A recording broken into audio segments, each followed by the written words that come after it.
let us begin with the story of some good news, I understand, from South America. That's right, yeah. So 2 South American countries have decided to honour Israel in a certain way.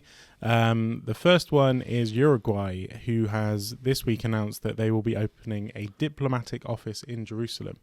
And so this is a step in the right direction. It's not a full embassy or a full consulate or anything like that, but it is a diplomatic office, and it's to do with innovation, to do with technology, that kind of thing. And they want to work closer with Israel and also give some recognition to Jerusalem as being Israel's capital. That's really good news. Yeah, so that's Uruguay. But the second one is Paraguay. And they have actually taken the full step is going to happen soon. But they've announced that they will move their embassy back to Jerusalem. Yeah, because they did initially, didn't they? I think shortly after the US moved its embassy to Jerusalem. Yeah, that's right. So President Trump moved the US embassy in 2017.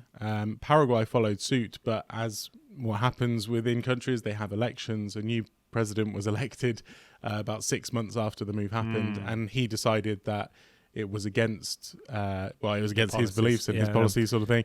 So he changed it. That was. Yeah, exactly. So that was So it was President Horacio Cortez, who moved the embassy in 2017. Yeah. Then it was President Mario Benitez who moved it back, and he basically said one of the things he stated was that it was making it complicated for them to deal with the Palestinians, sort of thing, because obviously the Palestinians were against it.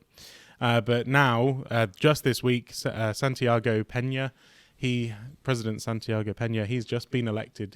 He was elected in April, but it takes a long process until they're actually put into office. So this week he was sworn in as the president, and just hours after he was sworn in, he met with the Israeli foreign minister, and the Israeli foreign minister invited him to come to Israel to visit, obviously, and also to reopen the embassy. Wow, fantastic! Yeah, and great news. Yeah, it's great news, and so Peña, his response was that he is the best friend of Israel, or the greatest friend of Israel is what he said. Yeah. So he really sees himself as a friend of Israel. And also in his campaigning, he said that part of his policy was to move the embassy back to Jerusalem. So it was actually part of his political campaign. He won the election with about 20% more votes than his nearest rival. So it was, he's a popular person within the country. Oh, that's great. So it's positive news. And let's hope that inspires other countries. I mean, you mentioned Uruguay as well. Honduras, Central American country previously, has done similarly. And, sometimes it takes, a few pioneers to take those steps for other countries to have the confidence to do so as well. And of course, here at CUFI, we believe that the UK should have its embassy in Jerusalem. We've spoken at length about that on previous occasions. And listeners will be interested to know that we do actually have a pledge calling for the UK government to move its embassy to Jerusalem. Yep. It's cufi.org.uk/Jerusalem, and people can add their name to the long and ever-growing list of people who believe that the UK should move its embassy to the capital of Israel, which is Jerusalem. Yep. And thank you if you've already done so, of course. We need to pray also. I think these the example of Paraguay illustrates how important it is to follow through these things with prayer, that these countries will not revert the very positive decisions that are made. We know that there are such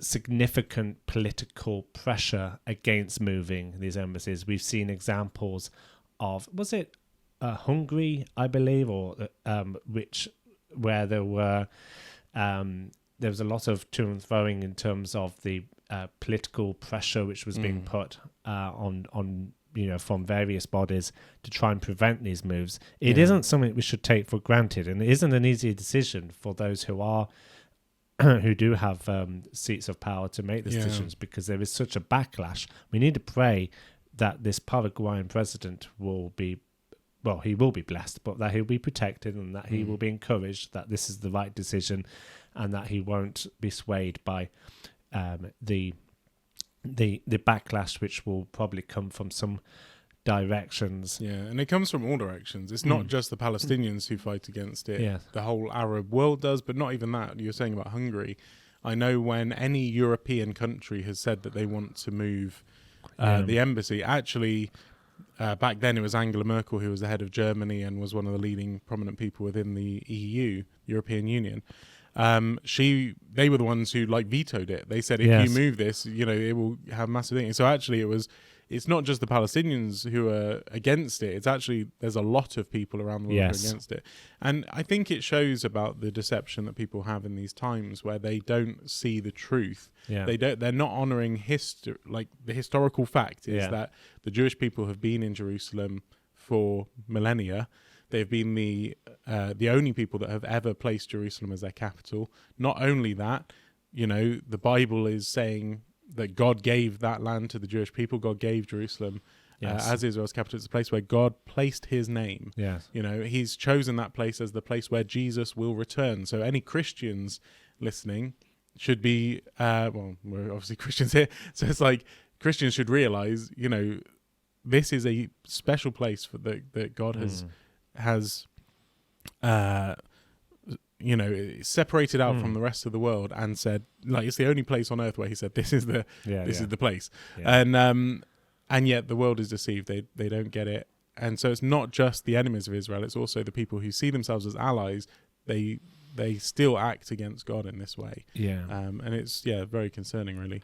And that's why we need to take action. Absolutely.